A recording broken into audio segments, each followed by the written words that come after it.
We're talking about the defensive line today on Night of the Shield.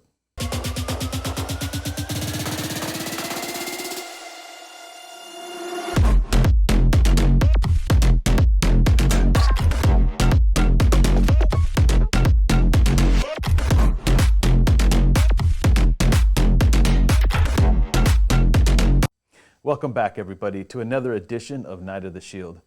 First, I want to thank all the new subscribers. Thanks for taking a chance on me and joining the channel. And I'd like to thank all the ones that have already been subscribed, the ones that have been following me for years that continue to support me.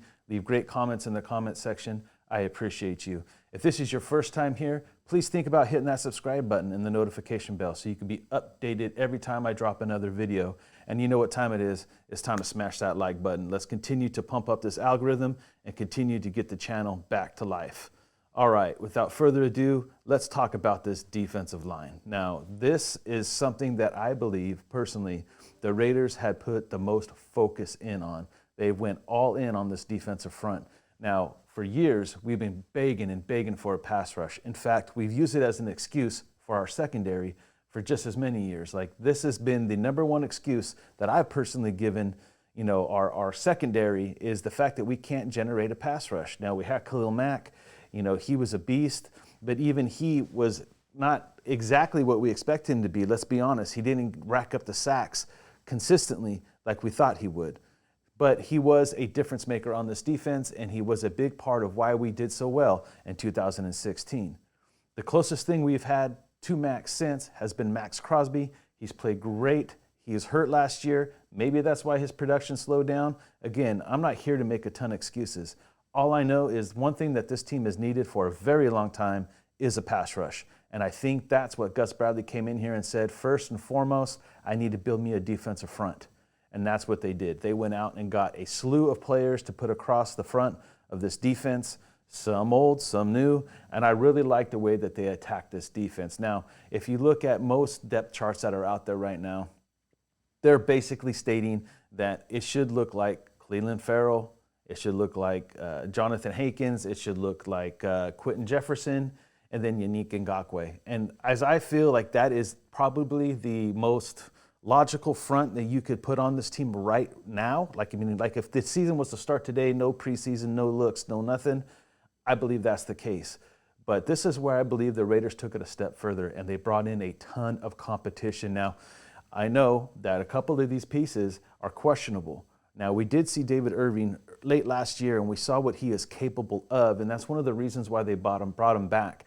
You know, when he was in Dallas, he really suffered from, you know, smoking a little bit of the reefer, but I don't think that was the problem. I think he just didn't feel like he fit in. For whatever reason, you know, there's players that go to teams and they're not happy. And I wish I had the magic crystal ball to say, you know what, this player is not happy here for X, Y, and Z. But he seemed to be happy to be a Raider. He seems to want to accept the challenge.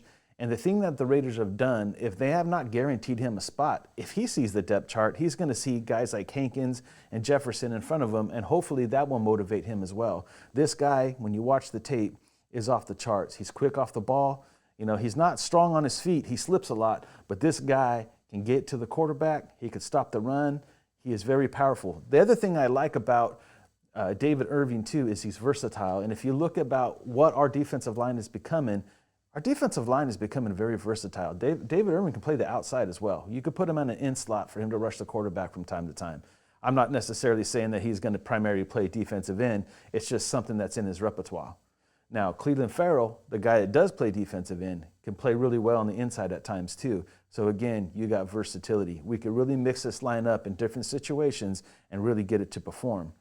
The other one that is out there that we brought in that is a question mark is Solomon Thomas. Now, here's another guy that in Santa Clara, San Francisco, whatever you want to call them, you know, he didn't perform to a third round overall or first round, third pick overall type player. Now, for me, there's another opportunity here. And anybody that doesn't believe in second chances, just go back in the history books and look up guys like Jim Plunkett. A perfect example. You find the right spot, they use you the right way, you're motivated enough and you're challenged enough, good things could happen. And that's what they're hoping they're getting out of Solomon Thomas. Put his hand back in the ground, let him get after it, let him do what he wants to do. Now, both these guys, both Irving and Thomas, both bring us something that we lack, and that is pressure in the middle, not only just for the run, but for the pass too. They can get to the quarterback when they're on their game.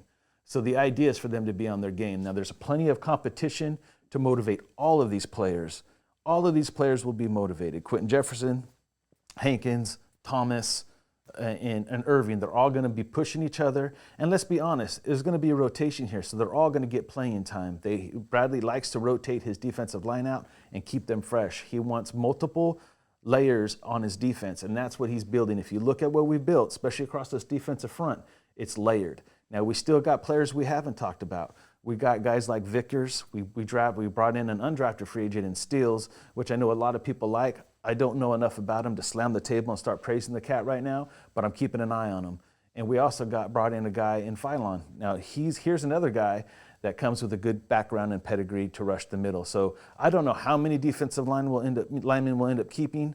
I know we're going to have that front four in a rotation, and I do believe that it's going to be a mix of a bunch of different players. Now, everybody's focused in on who's going to be the starting four, but in these types of schemes where they rotate it, yeah, I guess it's honoring the players that earn first team, but in the end of the day, you're taking the first snap. That's what a starter means. You take the first snap, you're a starter. After that point, they're going to be mix and match in the whole game. It's who's going to come in and perform the most. And when the lights come on, that's when we're going to see what this defensive line is going to do. Now, these guys got one-year contracts. A lot of these guys are sitting on a one-year contract. And I understand, especially guys like Irving and Thomas, they're playing for something. Can we bring them back? I don't know. I mean, if you think about where they've been and what they've gone through and the label that's on them, if they can actually step up and perform, they're going to most likely want to stay. It's just going to come down to the money. It always comes down to the money. But I think that you give these guys a one-year deal. You tell them this is not something that we're guaranteeing you. You got to go out and earn it, and you got to go out and prove it. So first step, come preseason, come training camp, they got to go earn it. They got to go earn their spot. They got to show what they can do. They got to show that they're NFL quality star football players, and then they got to go prove it on the field when the lights really come on Monday night against the Baltimore Ravens. So, I'm going to run down real quick what my dream team would look like across the defensive front. Now, I know a lot of people are down on Cleveland Farrell, but this guy is a very good run defender, and that's what's going to get him on the field. So I still got Cleveland Farrell on the left. I do have Jonathan Hankins in the middle, playing the left defensive end slot. On the other side, obviously, it's going to be Yannick Ngakoue. It's that other piece that I'm kind of guessing. Like, I do believe that Quentin Jefferson, coming from Seattle, understanding the system that Gus Bradley is running, should be a shoe in there.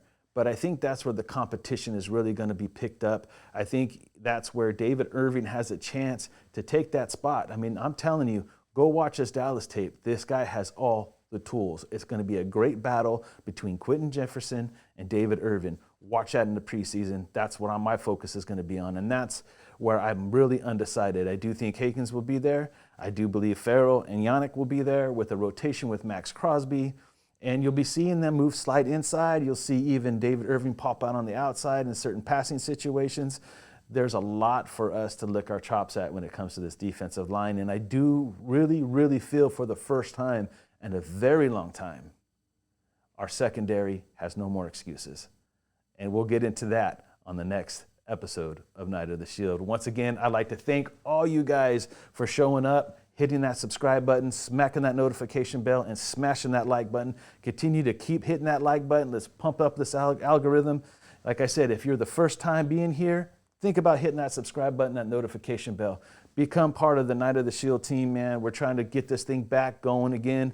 I feel good. I got to get some of the rust off. I got to really get back in the flow and put my finger back on the pulse of this team. I've been working at it daily.